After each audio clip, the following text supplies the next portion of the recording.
عن علي بن أبي طالب رضي الله تعالى عنه خيركم من تعلم القرآن وعلمه নবীজি সাল্লাল্লাহু আলাইহি ওয়াসাল্লাম বলেন, যে ব্যক্তি কোরআন তিলাওয়াত করে, কোরআন নিজে শিখে এবং অপরজনকে কোরআন শিখায়, যে কোরআন তিলাওয়াত করে এবং কোরআন তিলাওয়াত শিখায়, নিজে শিখে অপরকে শিখায়, আল্লাহর নবী বলেন সে আসমানের নিচে জমিনের উপরে সবচেয়ে বড় দামি মানুষ।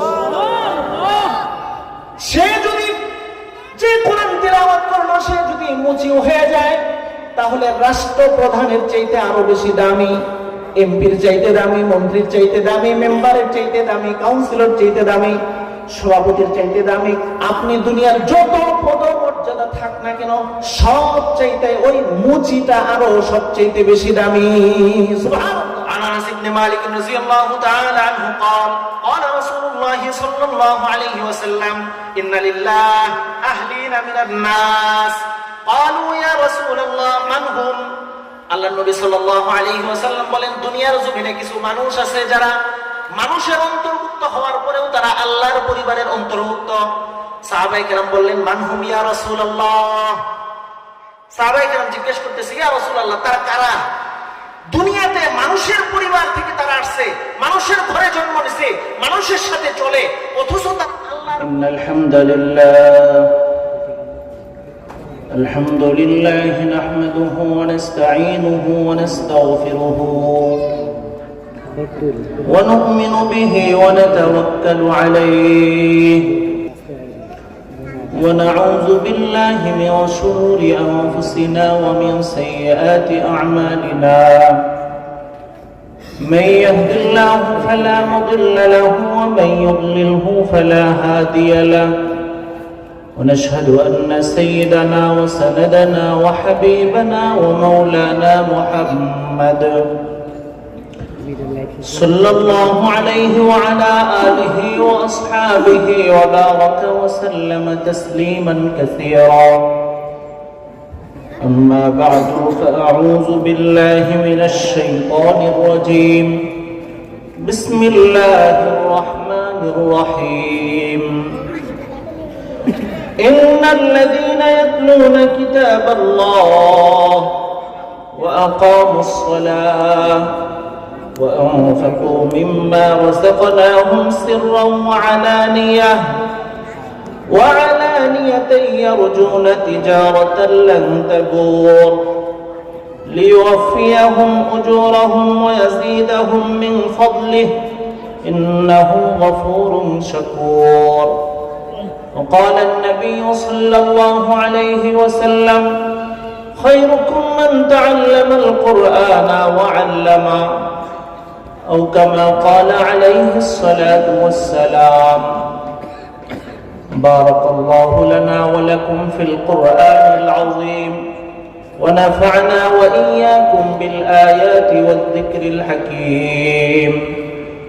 شكر نماز الدرود قري اللهم صل على محمد وعلى آل محمد كما صليت على إبراهيم وعلى آل إبراهيم إنك حميد مجيد.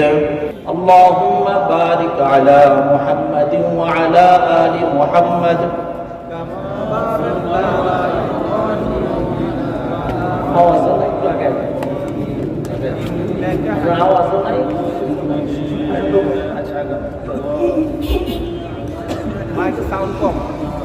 नूर इरफान मोहब्बत दिल में बरदून आलम से हमें कर बेखबर जलन तूने दी है मेरे दिल में याराब जलन की दवा अब फिला दे खुदाया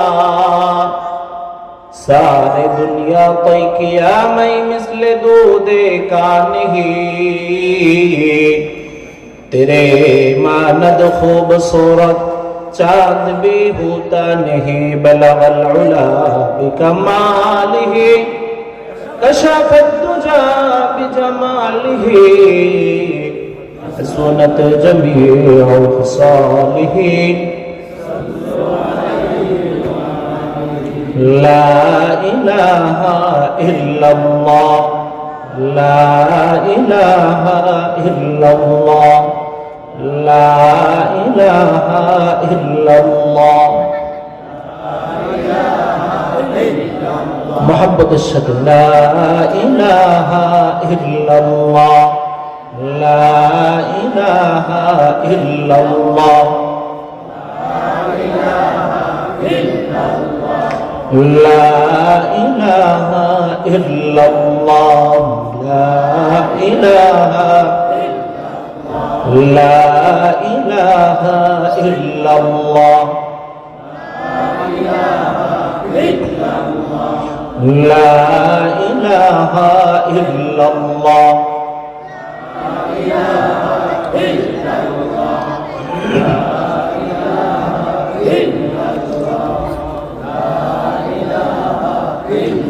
লা ইলাহা ইল্লাল্লাহ মুহাম্মাদুর রাসূলুল্লাহ সাল্লাল্লাহু আলাইহি ওয়াসাল্লাম। আলহামদুলিল্লাহ। মাওলানা আমানুল্লাহ রহমতুল্লাহি আলাইহি জাবালে নূর মডেল মহিলা মাদ্রাসার উদ্যোগে ওয়াজ ও দোয়ার মাহফিল, আজকের ওয়াজের সম্মানিত সভাপতি ইতিমধ্যে উপস্থিত হয়ে গেছেন প্রধান মেহমান মুফতি ফাইজুল্লাহ সাহেব দামাত বারাকাতুহুম, প্রধান আলোচক মাওলানা মাসুদুর রহমান সাহেব দামাত বারাকাতুহুম, প্রধান অতিথি মাওলানা মোহাম্মদ আমির হোসেন সাহেব, প্রিন্সিপাল আল মাদ্রাসাতুল উসমান, আরও যারা ওলামায়ে কেরাম এখানে উপস্থিত হয়েছেন, দিন দরদি ইসলাম প্রিয় তৌহিদি জনতা, পর্দার অন্তরালের আমার মা ও বোনেরা, আল্লাহ তাআলা আমাদেরকে একটি কোরআনের মাহফিলে উপস্থিত করেছেন। এজন্য আমরা খুশি না বেজার? আওয়াজ করে বলবেন, আপনারা যে এখানে আসতে পারছেন, আনছেন কে? আরো জোরে বলেন, আল্লাহ আনছেন। বান্দাকে যখন আল্লাহ তাআলা পছন্দ করেন, ভালোবাসেন, মহব্বত করেন, কোন বান্দাকে যখন আল্লাহ তাআলা ভালোবাসেন, তাকে নেক আমল করার সুযোগ করে দেন। আমরা এখানে আসছি, এটা নেক আমল, ভালো আমল।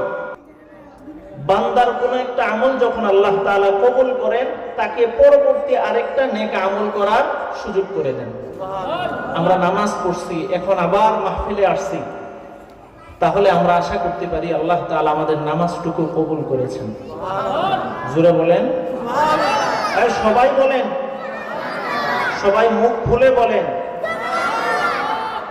এই সুবহানাল্লাহ বললেন, সব আমার হইল না আপনার হইল? যার যার নিজের নিজের হয়েছে, ঠিক কিনা? সম্মানিত হাজিরিন, আমি আজকে আপনাদের সামনে কয়েকটা কথা বলবো। আমি অনেক বড় কোনো বক্তা টক্তা না, আমার সুরটুন নাই। আমি আপনাদের সামনে কোরআন থেকে, হাদিস থেকে কয়েকটা আয়াত আর কয়েকটা হাদিস শোনায় আমি চলে যাব। আমার আজকের আলোচনার বিষয় কোরআন তিলাওয়াতের ফজিলত। সামনে রমজান আসতেছে না? বলেন, আসতেছে কিনা? এই রমজান মুবারককে আল্লাহ তাআলা দামি বানাইছেন। রমজানকে কেন দামি বানাইছেন? আল্লাহ তাআলা কোরআনুল কারীমের মধ্যে বলতেছেন, 2 নম্বর পারা, আল্লাহ তাআলা বলেন, শাহরু রমাদানাল্লাযী উনজিলা ফীহিল কুরআন হুদাল লিন-নাস ওয়া বাইয়িনাতিন মিনাল হুদা ওয়াল ফুরকান। রমজানুল মুবারক এটা অনেক দামি এক মাস। কারণ কি? উনজিলা ফীহিল কুরআন, এই রমজানুল মুবারকে আল্লাহ তাআলা কোরআনকে নাযিল করেছেন।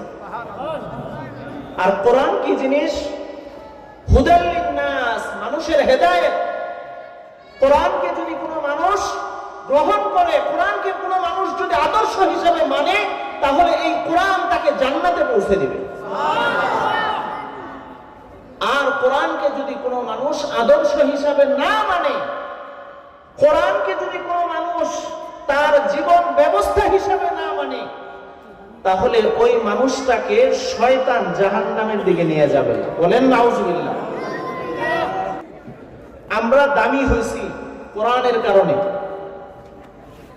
এই উম্মতকে আল্লাহ তাআলা দামি বানাইছেন। কুনতুম খায়রা উম্মাহ, এই উম্মতকে আল্লাহ তাআলা দামি বানাইছেন। নবীজি সাল্লাল্লাহু আলাইহি ওয়াসাল্লাম বলেন, উম্মতি হাদিহি উম্মাতুন মারহুমা। নবীজি সাল্লাল্লাহু আলাইহি ওয়াসাল্লাম বলেন যে আমার এই উম্মতকে আল্লাহ তাআলা দয়াপ্রাপ্ত উম্মত হিসাবে সৃষ্টি করেছেন। সুবহানাল্লাহ। নবীজি সাল্লাল্লাহু আলাইহি ওয়াসাল্লাম আরো বলেন, নবীজি বলেন, নাহনুল আখিরুন আস-সাবিকুন, আমার উম্মত আমরা সব শেষে আসছি। আমরা আদমের পরে আসছি, আদমের উম্মতের পরে আসছি, হযরতে ইব্রাহিমের উম্মতের পরে আসছি, হযরতে মূসার উম্মতের পরে আসছি, হযরতে ঈসার উম্মতের পরে আসছি, হযরতে দাউদ আলাইহিস সালাতু ওয়াস সালামের উম্মতের পরে আসছি। সকল নবী রাসূলের উম্মতের পরে আমরা আসছি। কিন্তু সবার পরে আসছি ঠিক, কিন্তু জান্নাতে সবার আগে আমার উম্মত যাবে। সুবহানাল্লাহ। এই যে দাম, এই উম্মতের দাম, এত দাম, এর কারণ 5টা। কয়টা বলেন? সবাই বলেন কয়টা? আরো জোরে বলেন। 5টা। কারণ কয়টা? সবাই হাত তুলেন, সবাই হাত তুলেন, বলেন। এবার হাতটা নাড়া দেন। উম্মতের দাম হওয়ার কারণ কয়টা? আরো জোরে বলেন। 5 কারণ। 1 নাম্বার কারণ হচ্ছে এই উম্মতকে সাইয়্যিদুল আম্বিয়া দান করা হয়েছে। সবচেয়ে দামি নবীকে এই উম্মতকে দান করা হয়েছে। 2 নাম্বার কারণ, সাইয়্যিদুল কুতুব, সবচেয়ে নেতা কিতাব, সবচেয়ে দামি কিতাব এই উম্মতকে দান করা হয়েছে। নাম কি? জোরে বলেন। কোরআন। 2 নাম্বার কারণ। 3 নাম্বার কারণ, এই উম্মতকে দামি বানানোর 3 নাম্বার কারণ হচ্ছে সাইয়্যিদুশ শুহুর, সবচেয়ে দামি মাস এই উম্মতকে দেওয়া হয়েছে। নাম কি? রমজানুল মুবারক। কয় নাম্বার কারণ বললাম? জোরে বলেন। 4 নাম্বার, এই উম্মতকে দামি বানানোর 4 নাম্বার কারণ হচ্ছে সাইয়্যিদুল লায়ালি, সবচেয়ে দামি রাত্র এই উম্মতকে দেওয়া হয়েছে। কি নাম? লাইলাতুল কদর। তাহলে এই উম্মতকে দামি বানানোর কয় কারণ? 5 কারণ। 1 নাম্বার কারণ কি? সবচেয়ে দামি নবী দেওয়া হয়েছে। 2 নাম্বার কারণ, সবচেয়ে দামি কিতাব দেওয়া হয়েছে। 3 নাম্বার কারণ, সবচেয়ে দামি মাস দেওয়া হয়েছে। 4 নাম্বার কারণ, সবচেয়ে দামি রাত্র দেওয়া হয়েছে। 5 নাম্বার কারণ হচ্ছে সাইয়্যিদুল আইয়াম, সবচেয়ে দামি দিন দেওয়া হয়েছে। সেটা কি? শুক্রবার। বলেন কি বার? কে বুঝতেছে? তাহলে এই উম্মতকে দামি বানানোর কয় কারণ? 5 কারণ। সুবহানাল্লাহি ওয়া বিহামদিহি। আপনি খেয়াল করে দেখবেন, এই সবগুলো শেষেরটা ছাড়া এই 4টা, প্রথম 4টা রমজানের সাথে সম্পৃক্ত। নবীকে রমজান দেওয়া হয়েছে, নবীকে কিতাব দেওয়া হয়েছে, নবীকে শবে কদর দেওয়া হয়েছে, নবীকে সবচেয়ে দামি মাস দেওয়া হয়েছে। এই সবগুলো কোরআনের সাথে সম্পৃক্ত। সুবহানাল্লাহ বলেন। সুরে বলেন সুবহানাল্লাহ। আপনারা আজকে খায়া দেয় আইন নাই। ওই যে মনে হয় জোহরের সময় দাওয়াত আছে, খাইছেন, এখন দাওয়াতের পরে রাত্রে খাওয়ার এটা কষ্টকর। ডায়াবেটিস যাদের আছে তাদের তো কথাই নাই, এটা খাওয়াই যাবে না, না খাইয়ে আইছেন, এর লেগে আওয়াজ নাই। আল্লাহু আকবার বলেন, জোরে বলেন, আরো জোরে বলেন। এই প্যান্ডেল ভেঙে দেন। আল্লাহু আকবার। একেবারে গলা ছেড়ে একবার বলেন আল্লাহু আকবার। রাহাত রাহাত রাহাত রাহাত তাকে পাঠ্যপুস্তক সংস্কার বোর্ডের একজন সদস্য বানানো হয়েছে। সে আমার নবীকে নিয়ে, আমার আল্লাহকে নিয়ে কটূক্তি করেছে। নাউজুবিল্লাহ বলেন।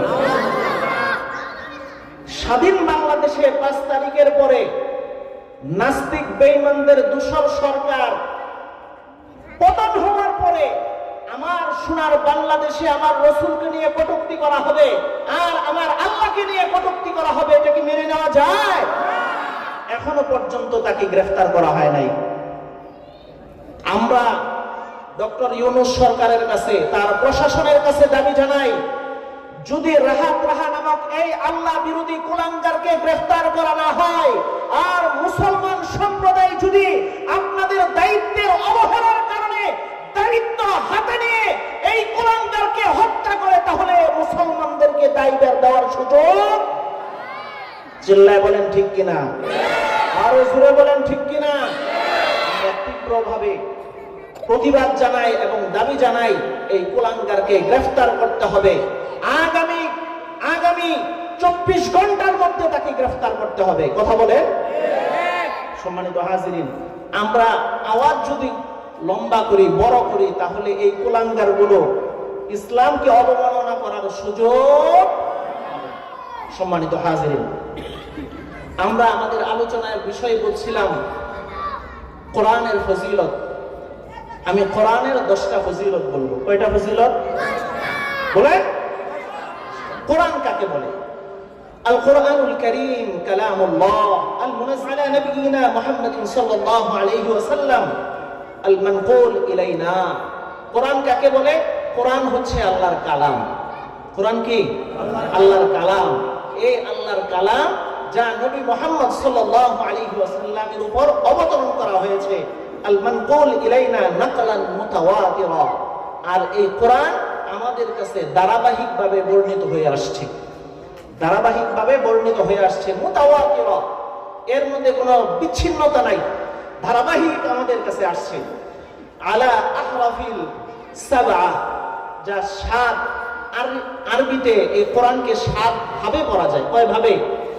যা 7 ভাবে পড়া যায়। আল মাকতুব বাইনা দাফতাইল মুসহাফ, 2টা মলাট বদ্ধ করা হয়েছে। কোরআনকে 2টা মলাটের মধ্যে একত্রিত করা হয়েছে। তাহলে আমরা কোরআনের সংজ্ঞা কি পাইলাম? কোরআনের সংজ্ঞা হলো আল্লাহর কালাম। কোরআনের সংজ্ঞা হলো আল্লাহর কালাম, যা নবী মুহাম্মদ সাল্লাল্লাহু আলাইহি ওয়াসাল্লামের উপর নাজিল করা হয়েছে এবং সেটা আমাদের কাছে বিচ্ছিন্নহীনভাবে, আমাদের কাছে ধারাবাহিকভাবে বর্ণিত হয়ে আসছে এবং আরবিতে ভাবে পড়া যায়। আর আমাদের কাছে এই কোরআনটা 2টা মলাটের মধ্যে আবদ্ধ আছে, এর নাম কোরআন। এই কোরআন যদি কেউ পাঠ করে, তিলাওয়াত করে, তাহলে তার অনেক ফজিলত। তার 1 নাম্বার ফজিলত, কোন ব্যক্তি যদি কোরআন তিলাওয়াত করে, তাহলে আল্লাহ তাআলা তাকে সে যা তিলাওয়াত করবে তার প্রতিদান তো দিবে, আরো বোনাস তাকে দিয়ে দিবেন। সুবহানাল্লাহ। আল্লাহ তাআলা বলেন, ইন্নাল্লাযীনা ইয়াতলুনা কিতাবাল্লাহ ওয়া আকামুস সালাহ ওয়া আনফাকু মিম্মা রাযাকনাহুম সিররান ওয়া আলানিয়াতান ইয়ারজুনা তিজারাতান লান তাবুর। আল্লাহ তাআলা বলেন, ইন্নাল্লাযীনা ইয়াতলুনা কিতাবাল্লাহ, ওই সমস্ত লোক যারা কোরআন তিলাওয়াত করে। ইন্নাল্লাযীনা ইয়াতলুনা কিতাবাল্লাহ, যারা আল্লাহর কোরআন তিলাওয়াত করে, আল্লাহর কিতাব তিলাওয়াত করে। ওয়া আকামুস সালাহ, নামাজ আদায় করে। ওয়া আনফাকু মিম্মা রাযাকনাহুম, এবং আল্লাহ তাআলা আমাদেরকে যা রিজিক দিয়েছেন ওখান থেকে দান করে। সিররান ওয়া আলানিয়া, প্রকাশ্য এবং গোপনে, গোপনেও দান করে, প্রকাশ্যেও দান করে। যখন প্রকাশ্যে দরকার, আমি যদি প্রকাশ্যে দান করি তাহলে আমার দেখা দেখে আরো 10 জন দিবে, তখন প্রকাশ্যে দেওয়া। আর যখন আমি বুঝবো আমি যদি প্রকাশ্যে দান করি তাহলে আমার অহংকার তৈরি হবে, তাহলে গোপনে দেওয়া। আল্লাহ তাআলা বলেন যে প্রকাশ্য এবং অপ্রকাশ্য দান করবে। আল্লাহ তাআলা বলেন, ইয়ারজুনা তিজারা লান তাবুর, এবং সে আশা করে এমন একটা ব্যবসার যার কোনো লস নাই। সুবহানাল্লাহ বলে, এমন ব্যবসা যে ব্যবসার নিশ্চিত কোনো লস নাই। পৃথিবীতে এমন কোন ব্যবসা আছে যার কোনো লস নাই? যে সুদের ব্যবসা করে তার মধ্যেও লসের আশঙ্কা আছে। সুদে টাকা নিছে, 1 লাখ টাকা নিছে, 10% সুদে, এখন যে টাকা নিছে সে পলায় যাওয়ার সম্ভাবনা আছে না নাই? তাহলে এই ব্যবসার মধ্যেও, এই হারাম ব্যবসার মধ্যেও লস হওয়ার আশঙ্কা আছে। কিন্তু আল্লাহর সাথে ব্যবসা করলে এটা এমন এক ব্যবসা যার মধ্যে কোনো লস হওয়ার কোনো সম্ভাবনা নাই। সুবহানাল্লাহ। আল্লাহ তাআলা বলেন, কোন ব্যক্তি যদি কোরআনের তিলাওয়াত করে নামাজ আদায় করে, আল্লাহ তাআলা যে রিজিক দিয়েছেন সেখান থেকে প্রকাশ্য এবং অপ্রকাশ্য দান করে, এবং সে আল্লাহর সাথে এমন একটা ব্যবসার আশা করে যার কোনো লস নাই, আল্লাহ তাআলা বলেন এই তিনটা কাজ কোন ব্যক্তি যদি করে, লিওফিয়াহুম উজুরাহুম ওয়া ইয়াজিদাহুম মিন ফাদলি, তাহলে তার যা আমল করছে তার পরিপূর্ণ সওয়াব তার আমলনামায় আল্লাহ তাআলা লিখে দেয়। ওয়া ইয়াজিদাহুম মিন ফাদলি, শুধুমাত্র ওই আমলের সওয়াবই তাকে দিয়ে আল্লাহ তাআলা কিন্তু না, বরং যা করেছে তার উপর আল্লাহ তাআলা কয়েক গুণ পার্সেন্ট বাড়ায়া সওয়াব তার আমলনামায় লিখে দেন। সুবহানাল্লাহ। তাহলে এক নাম্বার ফজিলত হচ্ছে, আমরা যদি কোরআন তিলাওয়াত করি, নামাজ আদায় করি, আল্লাহর দেওয়া রিজিক আমরা দান করি, তাহলে আল্লাহ তাআলা আমাদের সওয়াব ডাবল বাড়ায়া দিবেন। সুবহানাল্লাহ। জোরে বলেন সুবহানাল্লাহ। দুই নাম্বার ফজিলত, কোন ব্যক্তি যদি কোরআনুল কারীমের তিলাওয়াত করে তাহলে তার মর্যাদা বাড়ায়া দেন। মর্যাদা দুনিয়াতেও বাড়ায়া দেন, আখিরাতেও বাড়ায়া দেন। আল্লাহ নবী সাল্লাল্লাহু আলাইহি ওয়াসাল্লাম বলেন, عن علي بن ابي طالب رضي الله تعالى عنه خيركم من تعلم القرآن وعلمه।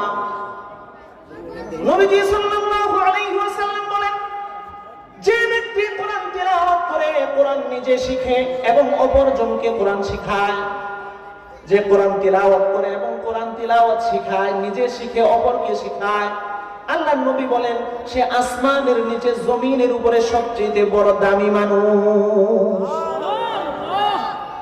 সে যদি, যে কোরআন তিলাওয়াত করলো সে যদি মুচিও হয়ে যায়, তাহলে রাষ্ট্রপ্রধানের চাইতে আরো বেশি দামি, এমপির চাইতে দামি, মন্ত্রীর চাইতে দামি, মেম্বারের চাইতে দামি, কাউন্সিলর চাইতে দামি, সভাপতির চাইতে দামি।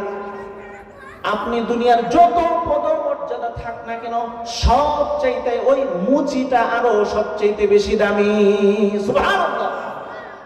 আপনি দেখেন না, আপনি যখন একটা শার্ট বানাইতে যান, একটা প্যান্ট বানাইতে যান, তখন শার্ট প্যান্ট যখন বানান তখন অন্তত পক্ষে 200, 300, 400, 500, 1000 টাকার শার্ট বানান।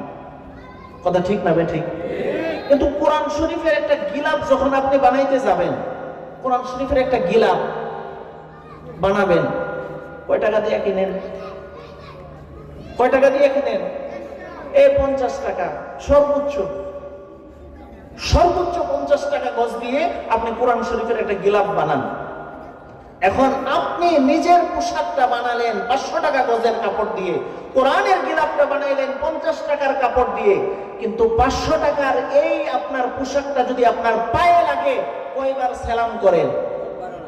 আর যদি এই 50 টাকা গজের কাপড়টা আপনার পায়ের সাথে ভুলক্রমে লেগে যায় 100 বার চুমা খায়। কথা বলেন ঠিক কিনা? ঠিক। আর জোরে বলেন। তাহলে এই কাপড়, অল্প দামের কাপড়ের দাম বেড়ে গেছে কার কারণে? কার সাথে সংস্রবের কারণে? এই যে একটা দামি কাঠ, এই যে টেবিল, দামি টেবিল, এটার দাম কত হবে? অন্তত 2-3 হাজার টাকা তো হবে, আরো বেশি হইতে পারে। এই যে কার্ডের মধ্যে সবাই পাও দিয়া বসে আছে, কয়বার সালাম করছে? সালাম করছে, পারলে আরো 2 বার বাড়ি দেয় জুতা দিয়া। কথা ঠিক না? ঠিক। কিন্তু কোরআনের জন্য একটা কাঠ দিয়া আপনি রেহাল বানান, এই রেহালের সাথে যদি একটা তালিবুল ইলমের একটু পাও লেগে যায় 100 বার চুমা খাইতে থাকে। সুবহানাল্লাহ বলেন। আর সুবহান জোরে বলেন। তাহলে এই দাম বেড়ে গেল কার কারণে? কোরআনের কারণে। আল্লাহ নবী সাল্লাল্লাহু আলাইহি ওয়াসাল্লাম বললেন, যে ব্যক্তি কোরআন শিখে এবং শিখায়, এই দুনিয়ার জমিনে, আসমানের নিচে, জমিনের উপরে সবচাইতে দামি মানুষ ওই কোরআন শিখলো এবং শিখাইলো ওই ব্যক্তি। সুবহানাল্লাহ। 2 নাম্বার ফজিলত, কোরআন তিলাওয়াতকারীর 2 নাম্বার ফজিলত, সে সবচাইতে দামি মানুষ। 3 নাম্বার হচ্ছে, 3 নাম্বার ফজিলত, কোন ব্যক্তি যদি কোরআন তিলাওয়াত করে তাহলে তার প্রতি হরফে 10টা করে নেকি আল্লাহ তাআলা লিখে দেন। আল্লাহ নবী সাল্লাল্লাহু আলাইহি ওয়াসাল্লাম আন আব্দুল্লাহ ইবনে মাসউদ রাদিয়াল্লাহু তাআলা আনহু, হযরত আব্দুল্লাহ ইবনে মাসউদ রাদিয়াল্লাহু তাআলা আনহু বর্ণনা করেন, قال النبي صلى الله عليه وسلم من قرأ حرفا من كتاب الله فله حسنة والحسنة بعشر أمثالها। আল্লাহ নবী সাল্লাল্লাহু আলাইহি ওয়াসাল্লাম বলেন, কোন ব্যক্তি যদি কোরআনুল কারীম থেকে একটা হরফ পড়ে তাহলে আল্লাহ তাআলা তার আমলনামায় 10টা নেকি লিখে দেয়, একটা হাসানা লিখে দেয়, একটা হাসানার সমান সমান 10টা নেকি। সুবহানাল্লাহ। নবীজি বলেন, লা কুলু আলিফ লাম মিম হারফুন। নবীজি বলতেছেন আলিফ লাম মিম এই সবটা মিলে একটা হরফ না, বরং ওয়ালাকিন আলিফুন হারফুন ওয়া লামুন হারফুন ওয়া মিমুন হারফুন। আলিফ একটা হরফ আর লাম এক হরফ, মিম আরেক হরফ, 3 হরফ মিলে 30 নেকি। সুবহানাল্লাহ বলেন। আপনার কাছে ছোট মনে হইতেছে, মাত্র 30 নেকি, এক হরফ করলে মাত্র 10 নেকি। আপনার কাছে এমন মনে হইতেছে, অল্প মনে হইতেছে, তাই না? একটা নেকির দাম কত জানেন? হাসরের ময়দানে এমন অবস্থা তৈরি হবে, সন্তান তার আমলনামা আল্লাহ মিজানের পাল্লায় ওজন করবেন। একজন মানুষের আমলের পাল্লা ওজন করবেন। এই ওজন করার পরে একটা পাল্লা হবে গুনার পাল্লা, আরেকটা পাল্লা হবে নেকির পাল্লা। নেকির পাল্লাটা একটু হালকা হয়ে যাবে, গুনার পাল্লাটা একটু ভারী হয়ে যাবে। একটা যদি নেকি দেওয়া হয়, ওই নেকের পাল্লায় যদি একটা নেকি হয় তাহলেই নেকের পাল্লাটা ভারী হয়ে যাবে। এই মানুষটা তখন দৌড়ায় যাবে তার বাবার কাছে, চিন্তা করবে, বাবার কাছে গিয়ে বলবে, বাবা তুমি তো আমাকে জন্ম দিছিলা, তুমি তো তোমার শরীরের রক্তকে ঘাম বানায়া শরীর থেকে ঝরায়া আমার জন্য রিজিকের ব্যবস্থা করেছো, আমার পোশাকের ব্যবস্থা করেছো, আমার খাদ্যের ব্যবস্থা করেছো, আজকে একটা নেকি দরকার, বাবা আমাকে একটা নেকি দাও। বাবা বলবে, কোথেকে এসোস? আমি তো তোরে চিনি না, বাপটা আজকে আন্দাজি বাপটা কস, যা, একটা নেকি দিবে না। দৌড়ায়া মায়ের কাছে যাবে, মায়ের কাছে যাবে, মাকে বলবে, মা তুমি তো আমাকে জন্ম দিছ, যখন জন্ম আমাকে দিছ তখন কলস কলস রক্ত তোমার শরীর থেকে ঝরে গেছে, রাতে কনকনা শীতের মধ্যে আমি তোমার শরীরে পেশাব করে দিছি, পায়খানা করে দিছি, একটাবার আমাকে ধাক্কা দিয়ে ফেলে দাও নাই, আমার পেশাব পায়খানা পরিষ্কার করে তোমার বুকের সাথে তোমার বুকের গরম দিয়ে আমাকে আগলে রাখছো। ও মা, সারা জীবন তুমি যখন কোন একটা জিনিস খাইতে চাইছো আমি দৌড়ায় তোমার কাছে গেছি, তোমার মুখের মধ্যে ঢুকায় দিছো, এরপরেও তুমি না খায়া আমাকে খাওয়াইছো। মা আজকে একটা নেকি দরকার, একটা নেকি দাও। মা বলবে, তুমি কে? আমার তো দুনিয়ার জমিনে বিয়েই হয় নাই, বিয়ে হলে না সন্তান হবে, আমার তো বিয়েই হয় নাই, আমাকে মা ডাকবে না আর আমার কাছে আসবে না একটা নেকির জন্য, আমি কোনো নেকি দিতে পারবো না। সেই দিন একটা নেকির দাম এত বেড়ে যাবে, একটা নেকির দাম এত বেশি হয়ে যাবে। আর আল্লাহ নবী বললেন, কোরআনুল কারীমের একটা অক্ষর পড়লে 10টা নেকি। সুবহানাল্লাহ, আরো জোরে বলেন সুবহানাল্লাহ। সম্মানিত হাজিরিন, তাহলে আমাদের 3 নাম্বার ফজিলত হলো, কোরআন তিলাওয়াতের ফজিলত হলো, আমরা যদি কোরআনের তিলাওয়াত করি তাহলে এক হরফে কয় নেকি? এক হরফে কয় নেকি? হাত দেখায় বলেন, কয় নেকি? 10 নেকি। বলেন কয় নেকি? 10। 4 নাম্বার ফজিলত, কোন ব্যক্তি যদি কোরআনুল কারীমের তিলাওয়াত করে তাহলে ওই কোরআনুল কারীমের তিলাওয়াতকারী এবং যে তিলাওয়াত করে না এই ব্যক্তির উপমা দিবেন। নবীজি সাল্লাল্লাহু আলাইহি ওয়াসাল্লাম দুইজনের ওজন করছেন, উপমা দিবেন, বলছেন যে ব্যক্তি কোরআনের তিলাওয়াত করে সে হলো কমলা লেবুর মতো। সুবহানাল্লাহ বলেন। সুবহানাল্লাহ। عن ابي موسى الاشعري رضي الله تعالى عنه قال قال رسول الله صلى الله عليه وسلم مثل المؤمنين الذي يقرأ القرآن كمثل الأرطجة। নবীজি সাল্লাল্লাহু আলাইহি ওয়াসাল্লাম বলেন, কোন ব্যক্তি, কোন মুমিন যখন কোরআন তিলাওয়াত করে তার উপমা হলো কমলা লেবুর মতো। নবীজি বলেন, রিহুহা তাইয়িবুন ওয়া তা'মুহা তাইয়িবুন। কোন ব্যক্তি যখন কোরআন তিলাওয়াত করে তার স্বাদ এটা অনেক মজাদার এবং তার ঘ্রাণটাও অনেক মজাদার। নবীজি সাল্লাল্লাহু আলাইহি ওয়াসাল্লাম বলেন, ওয়া মাসালুল মুমিনিল্লাযী লা ইয়াকরাউল কুরআনা কামাসালিত তামারা। আর যে ব্যক্তি কোরআন তিলাওয়াত করে না, কোন একজন মুমিন কোরআন তিলাওয়াত করে না, তার উপমা হলো খেজুরের মতো। খেজুরের কোনো গ্রান আছে? বলেন, কোন গ্রান আছে? কোনো গ্রান নাই, খেজুরের কোনো গ্রান নাই। কিন্তু কমলা লেবু, কমলার দোকানে গেলেই মনে হয় যেন একটু খাই। কথা বলেন, কমলার দোকানে গেলেই মনে হয় যেন একটু খাই, কিন্তু টেহা ছাড়া তো দেয় না, টাকা ছাড়া দেয় না। তাহলে এই দুই ব্যক্তির উপমা নবীজি সাল্লাল্লাহু আলাইহি ওয়াসাল্লাম দিচ্ছেন। যে ব্যক্তি কোরআন তিলাওয়াত করে, মুমিন কোরআন তিলাওয়াত করে, তার উপমা হলো কমলা লেবুর মতো। আর যে ব্যক্তি কোরআন তিলাওয়াত করে না, মুমিন, সে হলো খেজুরের মতো, যার কোনো গ্রান নাই, কিন্তু বাস্তবিক তার সত্তাগত তার মধ্যে মিষ্টি আছে। একজন মুমিন সে এমনি দামি, এমনি খেজুর, কিন্তু যেহেতু কোরআন তিলাওয়াত করে না, তার ভিতরের গ্রানটা ছড়ায় না। কথা ঠিক না ঠিক? আরো জোরে বলে, আর গ্রানটা ছড়ায় না।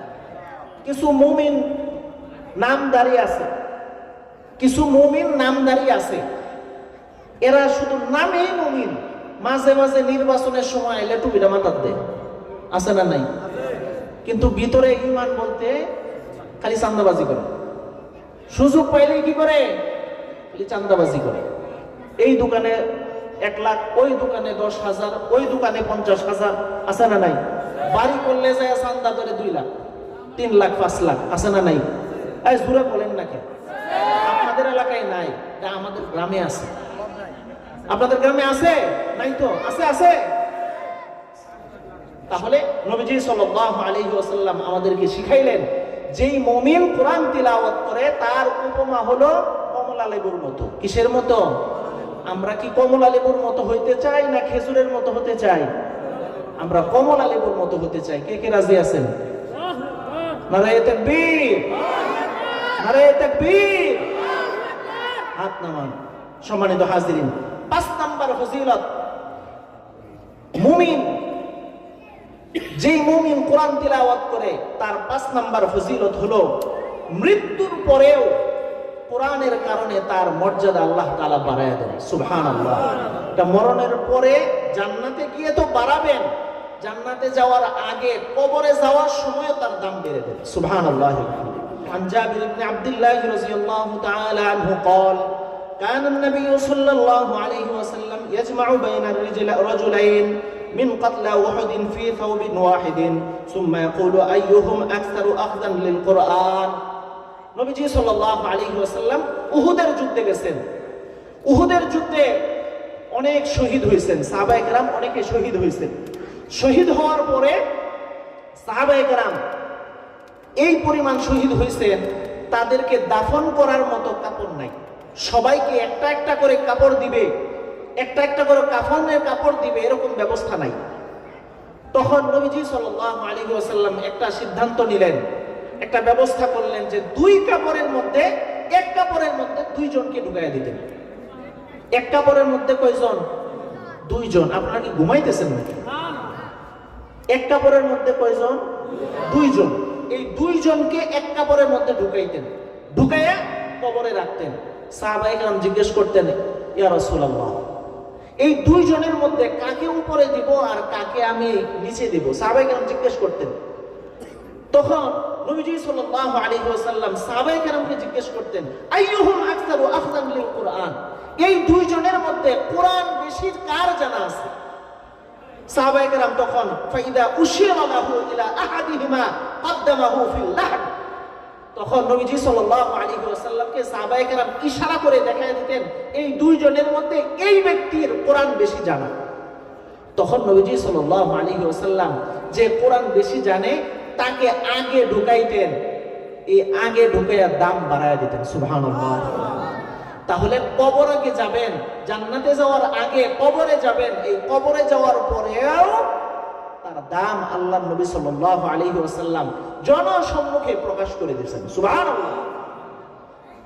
সম্মানিত হাজিরিন, এরপরে ওই উহুদের যে সাহাবায়ে কেরাম শহীদ হয়ে গেছেন, তাদের গোসল ছাড়া তাদেরকে দাফন করছেন। কারণ কি? শহীদের কোনো গোসল নাই, শহীদের কোনো গোসল নাই। শহীদের কোনো গোসল নাই। আপনারা জানেন ওই আমাদের এক মুসলমান ভাই আলিফ চট্টগ্রাম আদালতের মধ্যে হিন্দুত্ববাদী ইসকনের সন্ত্রাসীরা হত্যা করেছিল। আপনাদের মনে আছে? আপনাদের মনে আছে? এই হিন্দুত্ববাদী ইসকনের সন্ত্রাসীরা আমার ভাই, আমার মুসলিম আইনজীবী ভাই তাকে হত্যা করেছিল। তখন ওলামায়ে কেরাম তাকে দাফন করেছেন, কিন্তু গোসল দেন নাই। কারণ কি? আল্লাহ তাআলা কোরআনুল কারীমের মধ্যে বলেছেন, যারা শহীদ হয়ে যায় তাদেরকে মৃত বলো না, বরং তারা জীবিত। বাল আহইয়াউন ইনদা রাব্বিহিম ইউরযাকুন, বরং তারা জীবিত, তারা আল্লাহর পক্ষ থেকে রিজিক পায়। সুবহানাল্লাহ। আপনি আমি জীবিত আছি, আপনি আমি যে জীবিত আছি, জীবিত থাকার জন্য শর্ত হলো তাকে খেতে হবে। খাবার ছাড়া মানুষ জীবিত থাকে না, খাবার দিয়ে মানুষ জীবিত থাকে। তাহলে আল্লাহ তাআলা বললেন যে বাল আহইয়াউন ওয়ালা তাকুলু লিমান ইউকতালু ফি সাবিলিল্লাহ, যারা আল্লাহর রাস্তায় শহীদ হয়ে গেছে তারা জীবিত, তাদেরকে মৃত বলো না। যেহেতু জীবিত, তাদের রিজিক কোথা থেকে আসবে? আল্লাহ বলতেছেন বাল আহইয়াউন ইনদা রাব্বিহিম ইউরযাকুন, তাদের রিজিক স্বয়ং আল্লাহর পক্ষ থেকে জান্নাতি রিজিকের ব্যবস্থা আল্লাহ তাআলা করে দিয়েছেন। সুবহানাল্লাহ। এজন্য শহীদ হতে রাজি আছেন? ইসলামী বিপ্লব হবে এই দেশে। এক বিপ্লবের মাধ্যমে হিন্দুত্ববাদী ভারতের আগ্রাসন বন্ধ হয়েছে, কিন্তু আমরা পরিপূর্ণ মুক্তি এখনো পাই নাই। এই দেশে ইসলাম প্রতিষ্ঠার জন্য আরেকটা বিপ্লবের দরকার। এই দেশে ইসলামী হুকুমত কায়েমের জন্য আরেকটা বিপ্লবের দরকার। এই দেশে কোরআনী শাসন ব্যবস্থা কায়েম হওয়ার জন্য আরেকটা বিপ্লবের দরকার। সেই বিপ্লবের মধ্যে মুসলিম যুব সমাজকে, মুসলিম সম্প্রদায়কে তাদের বুকের তাজা রক্ত ঢেলে দিতে হবে। আমাদের মধ্যে সেই মুসলিম যুবক আছে না নাই? কে কে সেই বিপ্লবে অংশগ্রহণ করার জন্য প্রতিশ্রুতিবদ্ধ হতে পারি? চিল্লায় বলেন কে কে আছেন? জোরে বলেন নারায়ে তাকবীর। সবাই রক্ত দিবেন নাকি একটা রিকশার টায়ার ব্রাস্ট হলে দৌড় দিবেন? রক্ত দিবেন তো ইনশাআল্লাহ। যখন উলামায়ে কেরাম এই দেশের মুসলিম যুবকদেরকে ডাক দিবে, ছাত্ররা ডাক দিলে রক্ত দিয়েছে এই দেশের মানুষ, আস্থা রেখেছে ছাত্রদের উপর। এই দেশের মানুষ এখন ইসলাম প্রতিষ্ঠার স্বপ্ন দেখে। মানুষ বলে এখন আলেম ওলামা যদি আসতো তাহলে আমরা তাদেরকে ভোট দিতাম। এই দেশের মানুষ এখন বলতেছে না? সবার জবানে একই কথা। এই দেশে আমরা এখন অনেক দল দেখছি, অনেক তন্ত্র মন্ত্র দেখছি, এখন আমরা ইসলামকে খুঁজি। আমরা ইসলামকে একটা ভোট দিতে চাই, এই দেশে ইসলামী হুকুমত কায়েম করতে চাই। মনে থাকবে তো নির্বাচনের সময়? না ভুলে যাবেন 5 টাকা পায়া সিগারেট, 5 টাকার চা ভুলে যাবেন? কে কে ভুলে যাবেন? হাত তোলেন তো দেখি। ওই যে একজন ভুলে যাবে। বুঝে নাই, বুঝে নাই, সোনামণি বুঝে নাই। সম্মানিত হাজিরিন, তাহলে আমরা যদি কোরআন তিলাওয়াত করি তাহলে তার মর্যাদা আল্লাহ তাআলা মৃত্যুর পরেও বাড়াইয়া দিবেন, কবরেও বাড়াইয়া দিবেন, দুনিয়াতেও বাড়াইয়া দিবেন। 6 নম্বর ফজিলত, কোরআন তিলাওয়াত করাকে, কোন ব্যক্তি যদি কোরআন তিলাওয়াতকারীকে সম্মান করে সে যেন স্বয়ং আল্লাহকে সম্মান করে। সুবহানাল্লাহ। কোন ব্যক্তি যদি কোরআনওয়ালাকে সম্মান করে সে যেন স্বয়ং আল্লাহকে সম্মান করবে। সুবহানাল্লাহ। এই জোরে বলেন না সুবহানাল্লাহ। তাহলে আমাদের 6 নম্বর ফজিলত হলো আমরা যদি কোরআনের ধারক বাহককে, কোরআনের ছাত্রকে, কোরআনের হাফেজকে, কোরআনের আলেমকে আমরা সম্মান করি। কাকে সম্মান করলাম? আল্লাহকে দেখছেন? কবে দেখবেন? আসমানে বিমান দিয়ে যায় দেখবেন? সম্ভব? তাহলে আল্লাহকে সরাসরি আপনি সম্মান আপনি করতে পারেন না। আল্লাহর নবী শিখাইয়া দিয়েছেন, আল্লাহকে সম্মান করতে চাও তো কোরআনের ছাত্রকে সম্মান করো। এখন ছাত্র, মাদ্রাসার ছাত্র দেখলে আমাদের ভালো লাগে না। ছাত্র দেখলে নাক চিৎকার আছে না নাই? দাম দিতে চায় না। বাসের মধ্যে উঠলে যদি একটা মাদ্রাসার ছাত্র বা আলেম ওলামা উঠে তাহলে সিট দিতে চায় না, আর ভার্সিটির একটা ছাত্র যদি উঠে তাহলে সবার আগে সিট দেয়। ঠিক কিনা? কারণ কি জানেন? ওই যে শক্তের ভক্ত নরমের জন, নাকি নাকি উল্টা বললাম? কোন ব্যক্তি যদি একটু শক্তিশালী দেখায়, একটু গরম দেখায়, ওই ভার্সিটির ছাত্ররা গরম দেখায়, আর মাদ্রাসার ছাত্ররা গরম দেখায় না, এই কারণে তাদেরকে দাম দেয় না। কথা ঠিক না বেঠিক? এরকম করা যাবে? এরকম করা যাবে? ইমামদেরকে এরকম করা যাবে? ইমামের সমালোচনা করে। ইমাম কয়জন? ইমাম একজন। মুসল্লি কয়জন? 500। মুসল্লি কয়জন? এই 500 মানুষ একজন ইমামের সমালোচনা করে। আচ্ছা, একটা সমালোচনা আপনি একজন একটা সমালোচনা করলেন, মুসল্লি কয়জন? এই 500 জন যদি একটা একটা করে সমালোচনা করে, কয়টা সমালোচনা হয়? মানুষ কয়জন? একজনের উপরে যদি এই 500 মানুষের, আপনি তো একটা করছেন, সব মিলে 500 সমালোচনা তার উপর গিয়ে যখন পড়ে, তার অবস্থাটা কি দাঁড়ায়? তার অবস্থাটা কি দাঁড়ায়? পাহাড়ের উপর যদি এই 500 মানুষের সমালোচনা ছেড়ে দেওয়া হয়, তাহলে পাহাড় ভেঙে খান খান হয়ে যাওয়ার উপর। আলেমদের সাথে থাকবেন তো? থাকবেন নাকি ইমামকে সুযোগ পাইলেই খুশা মারবেন? মাদ্রাসার হুজুরকে খুশা মারবেন? আলেমদেরকে সম্মান করবেন তো ইনশাআল্লাহ? বলেন, সম্মান করবেন তো ইনশাআল্লাহ? সম্মানিত হাজিরিন, 7 নাম্বার কোরআন তিলাওয়াতকারীর ফজিলত হলো, একটা মানুষ, একটা হাফেজ যেই পরিমাণ কোরআন তিলাওয়াত করবে, সেই পরিমাণ, সেই তবকার তার বিল্ডিং হবে। সুবহানাল্লাহ বলেন। عن عبد الله بن عمر رضي الله تعالى عنه قال قال رسول الله صلى الله عليه وسلم, আব্দুল্লাহ ইবনে উমর রাদিয়াল্লাহু তাআলা আনহু থেকে হাদিস বর্ণিত, আল্লাহ নবী সাল্লাল্লাহু আলাইহি ওয়াসাল্লাম বলেন, يقال لصاحب القرآن اقرأ وارتقي ورتل كما ترتل في الدنيا। আল্লাহ নবী সাল্লাল্লাহু আলাইহি ওয়াসাল্লাম বলেন, কাল কিয়ামতের ময়দানে কোরআনওয়ালাকে বলা হবে, ইকরা, তুমি তিলাওয়াত করো, ওয়ারতাকি, আর উপরের দিকে উঠতে থাকো। আর তিলাওয়াত যে করবা, তোমরা তারতিলের সাথে সুন্দর করে আস্তে আস্তে তিলাওয়াত করবা। তারতিলের সাথে আস্তে আস্তে কোরআন তিলাওয়াত করবা। কি বলছে? আস্তে আস্তে। ওই যে ওই দিন এক ভিডিও দেখছি, পরশুদিন বুধবারে এক ভিডিও দেখছি, কিছু মানুষ আছে শুকুর আলী মুসল্লি, আর কিছু মানুষ আছে শবে বরাতের মুসল্লি। আছে না নাই? একেবারে সারা বছরের যত নামাজ আছে সব শবে বরাতের রাত্রে পড়ে। আছে না নাই? একজন মুসল্লি নামাজ পড়তেছে, পিছনে আর একজন ভিডিও করতেছে। নামাজ 1 মিনিটে, ভিডিওটা তো দেখছি, 1 মিনিটের মধ্যে তার 4 রাকাত নামাজ শেষ। সুবহানাল্লাহ কও না আস্তাগফিরুল্লাহ কইবেন?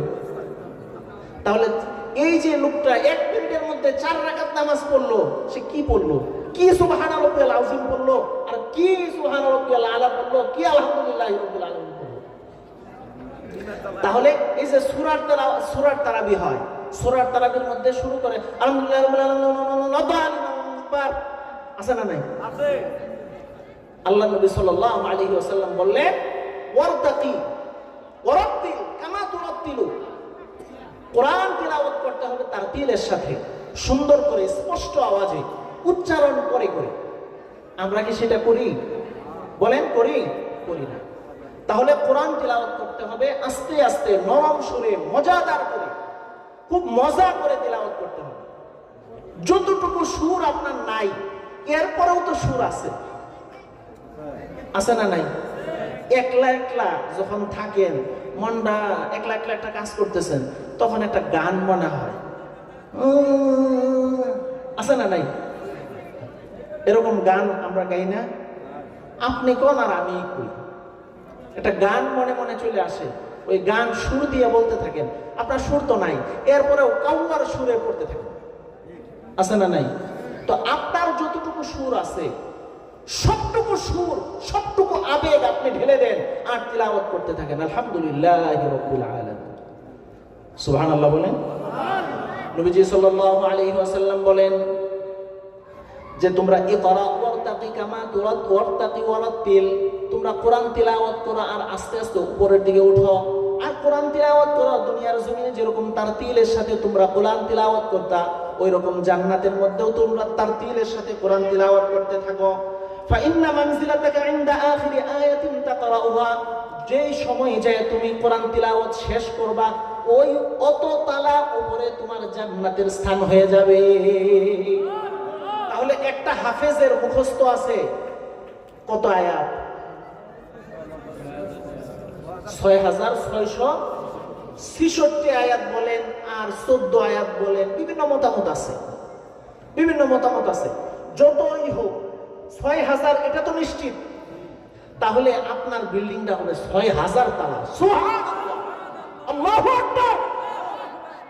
এত উপরে হবে আপনার বিল্ডিং। এখনকার একটা বিল্ডিং বানাইতে হইলে কত কাঠখড়ি পোড়াইতে হয়, ঠিক কিনা? আপনি হাফেজ হয়ে যাবেন 1 বছরে 2 বছরে, হাফেজ হওয়া সম্ভব। কিন্তু আপনি যে স্বপ্ন দেখতেছেন একটা 2 তালা বাড়ি করব, জীবন শেষ হয়ে যায়, বাড়ি করা আর হয় না। কথা ঠিক না ঠিক? তাহলে হাফেজ হন, কোরআন শিখে, আল্লাহ তাআলা আপনাকে 6000 তালার বাড়ি বানিয়ে দিবেন। সুবহানাল্লাহ। পাইতে রাজি আছেন তো? সবাই কয় না, জোরে বলেন ইনশাআল্লাহ। জোরে বলেন ইনশাআল্লাহ, আরো জোরে বলেন ইনশাআল্লাহ। যে ব্যক্তি ইনশাআল্লাহ নিয়ত করে বলবে, দৃঢ়তার সাথে বলবে, তাহলে আল্লাহ তাআলা অবশ্যই তার ওই নিয়তকে পরিপূর্ণ করে দিবেন ইনশাআল্লাহ। সুবহানাল্লাহ বলেন। এইখানেও ইনশাআল্লাহ কইতেছে। কোন জায়গায় সুবহানাল্লাহ কইতে হইব আর কোন জায়গায় আলহামদুলিল্লাহ কইতে হইব এটাও জানেন। বলেন সুবহানাল্লাহ। ফজিলতের কথা শুনলে কি বলতে হয়? সুবহানাল্লাহ। আর যখন শুকরিয়ার বিষয় আসবে তখন বলতে হয় কি? আলহামদুলিল্লাহ। আর যখন সামনে কোনো কাজ করবেন, নিয়ত করছেন, বলছেন বাড়ি বানাবো ইনশাআল্লাহ, ছেলেটাকে আলেম বানাবো, সুবহানাল্লাহ, মনে থাকবে তো ইনশাআল্লাহ? এই সবার মনে থাকবে তো ইনশাআল্লাহ? 8 নাম্বার ফজিলত, কোরআন তিলাওয়াতকারীর 8 নাম্বার ফজিলত। কোরআন হলো এমন এক জিনিস, কোন ব্যক্তি যদি কোরআন তিলাওয়াতকারী হয়, কোরআনের ধারক বাহক হয়, কাল কিয়ামতের ময়দানে এই কোরআন তার ব্যাপারে সুপারিশ করবে। সুবহানাল্লাহি ওয়া বিহামদিহি। নবীজি সাল্লাল্লাহু আলাইহি ওয়াসাল্লাম বলেছেন, আল কোরআনু শাফিউন মুশাফফাউন ওয়া মাহিরুন মুসাদ্দাকুন মান জাআলাহু আমামাহ। নবীজি সাল্লাল্লাহু আলাইহি ওয়াসাল্লাম বলেন, এই কোরআন এটা সুপারিশকারী। যখন কোরআন কারো ব্যাপারে সুপারিশ করবে, আল্লাহ তাআলা তার সুপারিশ কবুল করে নেবেন। সুবহানাল্লাহি ওয়া বিহামদিহি। এবং এই কোরআন আল্লাহ তাআলার সাথে বিতর্ককারী। সুবহানাল্লাহ বলেন। আল্লাহর সাথে বিতর্ক করবে, আল্লাহকে বলবে, আল্লাহ এই লোকটাকে তুমি জাহান্নামে দিতে পারবে না। কে?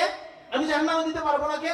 কারণ এই ব্যক্তিটা আমি কোরআনকে সে ধারণ করেছে, তিলাওয়াত করেছে, সে কোরআন অনুযায়ী, আমি কোরআন অনুযায়ী আমল করেছে, এই লোকটাকে তুমি জাহান্নামে দিতে পারবে না। আল্লাহর সাথে বাকবিতণ্ডা করবে। সম্মানিত আছেন, নবীজি বলেন, ফামান জাআলাহু আমামাহ, যে ব্যক্তি কোরআনকে সামনে রাখবে, এই কোরআন কাদাহু ইলাল জান্নাহ, তাকে জান্নাতের মধ্যে পৌঁছায় দিবে। সুবহানাল্লাহি ওয়া বিহামদিহি। ওয়া মান জাআলাহু খালফা যহরিহি কাদাহু ইলান নার, আর যে ব্যক্তি কোরআনকে পিছনে রাখবে, তাকে এই কোরআন জাহান্নামের মধ্যে ঢুকায়া ছাড়বে। নাউজুবিল্লাহ বলেন। এই সময়ে আমরা গণতন্ত্রের পিছনে ছুটতেছি। কিসের পিছনে? গণতন্ত্র হলো একটা কুফরি ব্যবস্থা। এটা কি? কুফরি ব্যবস্থা। গণতন্ত্র কি? এটা কুফরি শাসন ব্যবস্থা। এই কুফরি ব্যবস্থার পিছনে আমরা ছুটছি, কিন্তু কোরআন, এই কোরআন আমরা সামনে রাখি না। যখন ভোট দেওয়ার সময় হয় তখন গণতন্ত্রের পিছনেই ছুটি। কথা ঠিক না ঠিক? আপনি যদি জেনে বুঝে কোরআনকে লঙ্ঘন করেন, এই কোরআন আপনাকে জাহান্নামে পৌঁছে দিবে। আমরা জান্নাতে যেতে চাই না জাহান্নামে যেতে চাই? আমরা কোরআনকে সামনে রাখবো, পারবো ইনশাআল্লাহ। 9 নাম্বার, কোন ব্যক্তি যদি কোরআন তিলাওয়াত করে, তাহলে ওই কোরআনের তিলাওয়াত, এই কোরআনের তিলাওয়াতকারী আল্লাহর পরিবারের সদস্য হয়ে যাবে। সুবহানাল্লাহ। আল্লাহর পরিবারের সদস্য।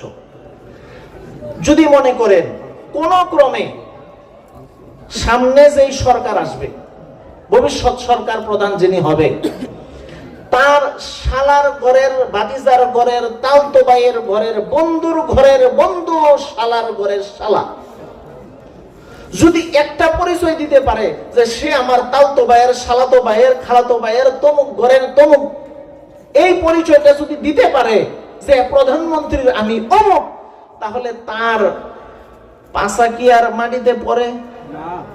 আসমানে উঠে। যেই দিকে যায় তার সাথে একটা ছবি তুইলা রাস্তায় লাগায় দেয়। কেন লাগায়? দেখছস তার সাথে আমার ছবি আছে, আমার দামটা কত, তার দাম বাড়ায়, তার ক্ষমতা পাবলিকলি দেখায়। আর যেই ব্যক্তিটা আল্লাহর পরিবারের সদস্য তার দাম কত? জোরে বলেন, আরো জোরে বলেন। ওই পিছনে কয় না, এই আপনারা শুধু বলেন, বলেন সুবহানাল্লাহ। আল্লাহ নবী সাল্লাল্লাহু আলাইহি ওয়াসাল্লাম বলেন, عن انس بن مالك رضي الله تعالى عنه قال قال رسول الله صلى الله عليه وسلم ان لله اهلين من الناس قالوا يا رسول الله من هم আল্লাহ নবী সাল্লাল্লাহু আলাইহি ওয়াসাল্লাম বলেন, দুনিয়ার জমিনে কিছু মানুষ আছে যারা মানুষের অন্তর্ভুক্ত হওয়ার পরেও তারা আল্লাহর পরিবারের অন্তর্ভুক্ত। সাহাবায়ে কেরাম বললেন, মান হুম ইয়া রাসূলুল্লাহ। সাহাবায়ে কেরাম জিজ্ঞেস করতেছে, ইয়া রাসূলুল্লাহ, তারা কারা? দুনিয়াতে মানুষের পরিবার থেকে তারা আসছে, মানুষের ঘরে জন্ম নিছে, মানুষের সাথে চলে, অথচ তারা এই কয় কি হের সাথে বেশি বাড়াবাড়ি করিস না, হে অমুকের খাস লোক। কথা বলেন। আর যে ব্যক্তি কোরআন শিখলো, কোরআনকে ধারণ করলো, কোরআনের তিলাওয়াত করলো, সে আল্লাহর খাস লোক। আলেমরা কার লোক? এই সুরে বলেন, আলেমরা কার লোক? মাদ্রাসার ছাত্ররা কার লোক? মাদ্রাসার ছাত্রীরা কার লোক? এই মহিলা মাদ্রাসার মাহফিল, এই মাদ্রাসায় যারা কোরআন শিখে তারা কার লোক? কার পরিবারের সদস্য? আল্লাহর পরিবারের সদস্য। আপনার সন্তানকে আল্লাহর পরিবারের সদস্য বানাইতে চান? এই জুড়ে বলেন চান?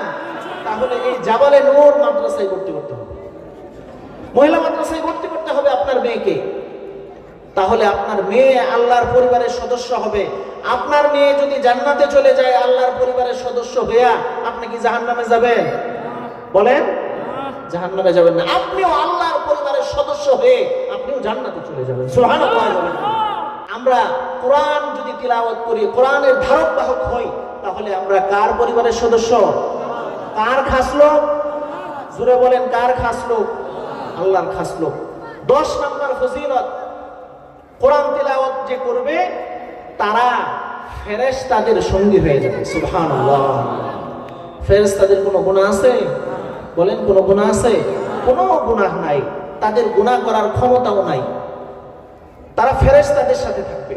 নবীজি সাল্লাল্লাহু আলাইহি ওয়াসাল্লাম বলেছেন, আল মাহিরু বিল কোরআন মা সাফরাতিল কিরামিল বারারা।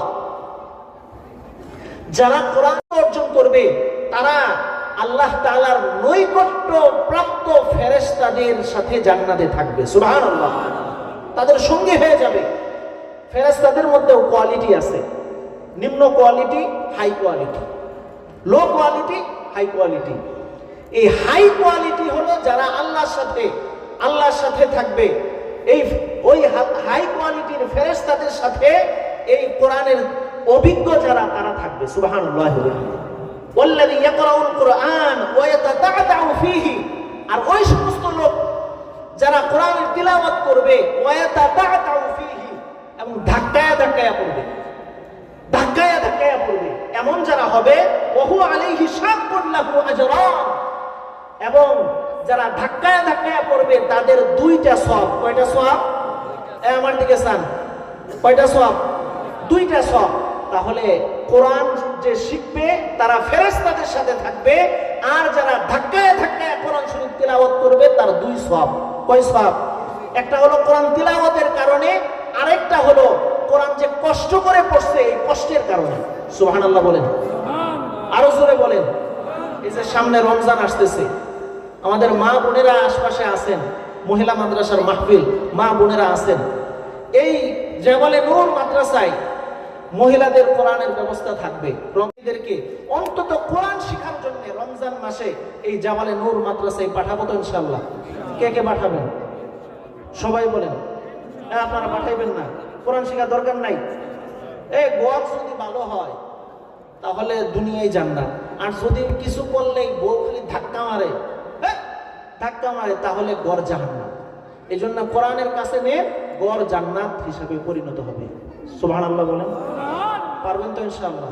আল্লাহ তাআলা সবাইকে যা বললাম এই 10টা ফজিলত আল্লাহ তাআলা আমল করার তৌফিক দান করেন। ওয়া আখিরু দাওয়ানা আলহামদুলিল্লাহি রাব্বিল আলামিন।